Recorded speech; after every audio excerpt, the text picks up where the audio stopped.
How's it going? I'm trying to correct a grave injustice.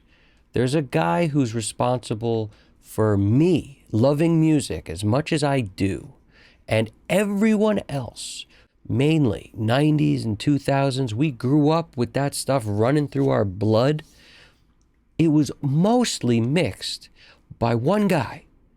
And even though there are tons of interviews out there, people today we're lucky to have around, like Rick Beato going out and interviewing all these amazing people.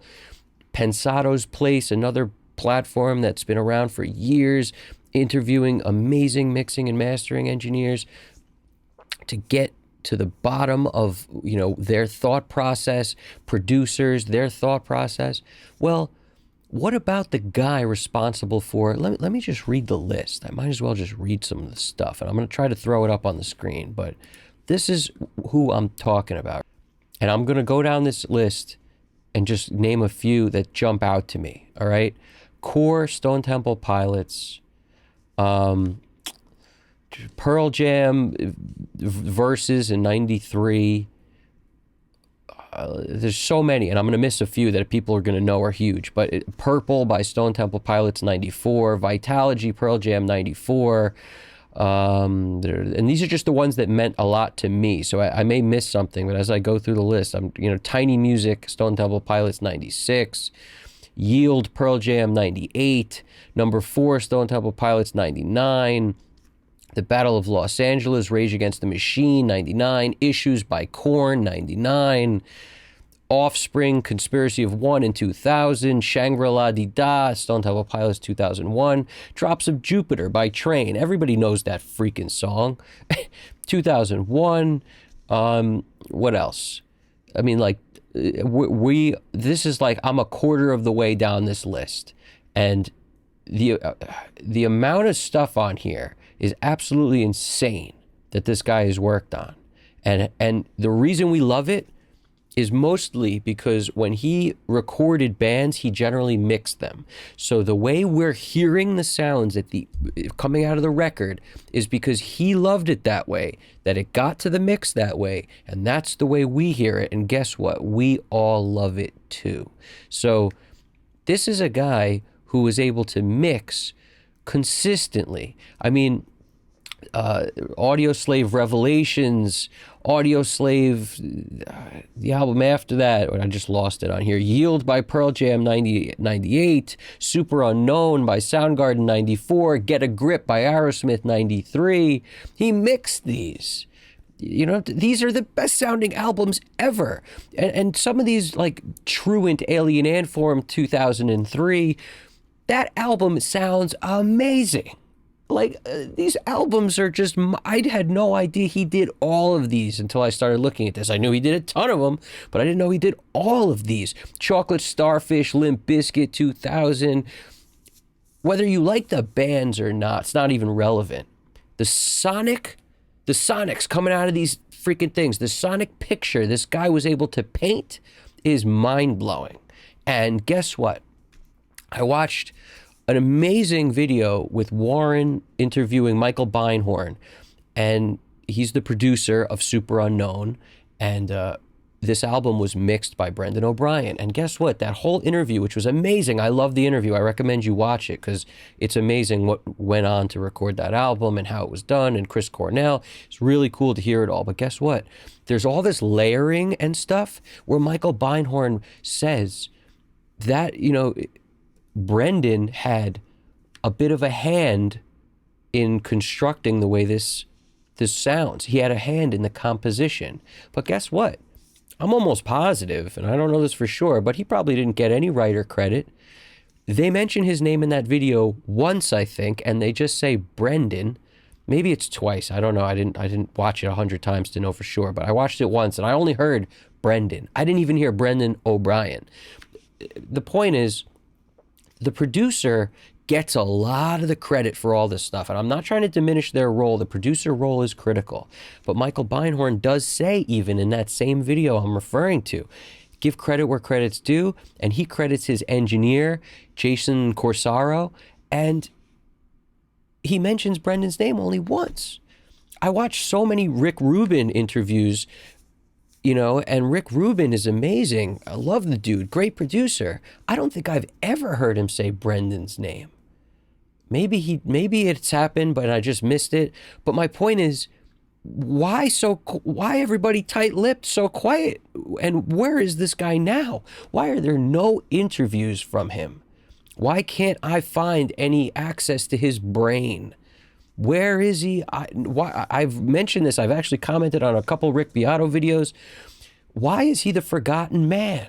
Where is he? Why can't we talk to him? I could understand him maybe not wanting to be in the spotlight or whatever, but an interview with him would be so crucial and critical to the community of understanding how to mix, how to master, he was a mixing guy. He wasn't the mastering guy, so I shouldn't throw in that word master. I'm just saying he was the last stop on the creative train, the mix train. So in other words, you could record the best sounds ever, be the best engineer. You could produce the best record ever, choose the best takes, make everything come out the way you want it. But think about this. If the volumes are still screwed, if there's still way too much bass, if it never hits right, which is all done in the mix, then what? It's still not going to be a hit. It's not going to be great. And it's not going to be as great as it was when this guy was working on stuff.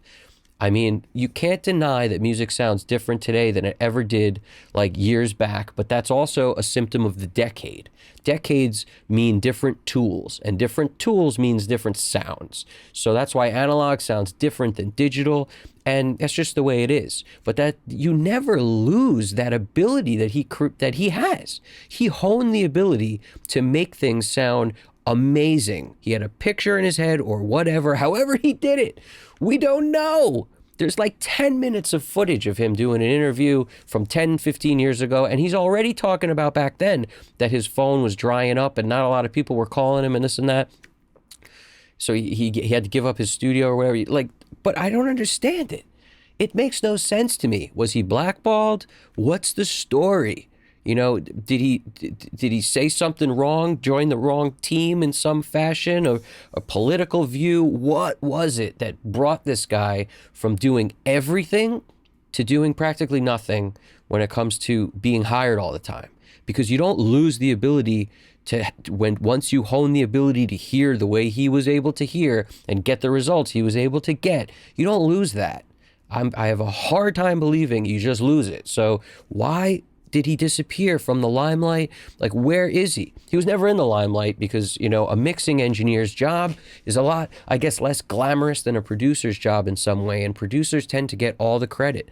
But that doesn't mean that people like me and you who are doing this stuff, we know how important the mix is. Well, why isn't he touted? Why isn't he on the top of the podium talking to everybody about this is how you make stuff sound amazing? He knows how to do it. Where is he? I would love to interview this dude, but I can't get a hold of him. I don't know if anybody knows him, but somebody out there must know of somebody who knows somebody who knows somebody who can get in touch with him and get him to give us some kind of nuggets of information, give us some intel.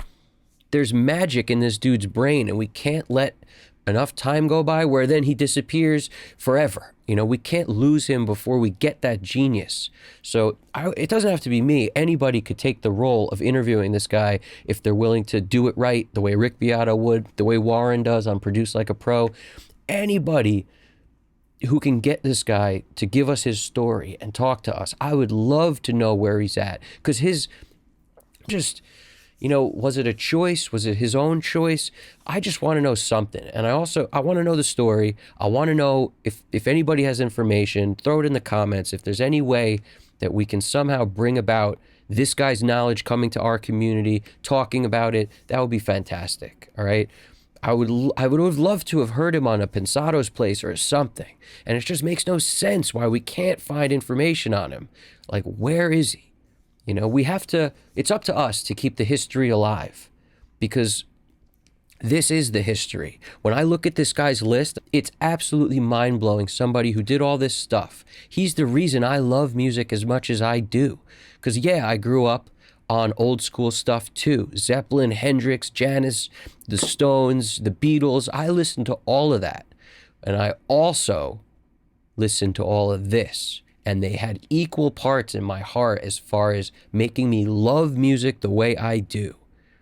The mix is so much. It boggles my mind that every producer who talks about anything doesn't always ultimately pass the credit to him. I don't know why they don't. Because in my opinion, it's like, yeah, you guys did great, but, you know, who else worked on it? Why aren't we talking about them too? Boggles my mind. And I'm not trying to diminish any roles of producers that are amazing, because that is a critical role and that is huge.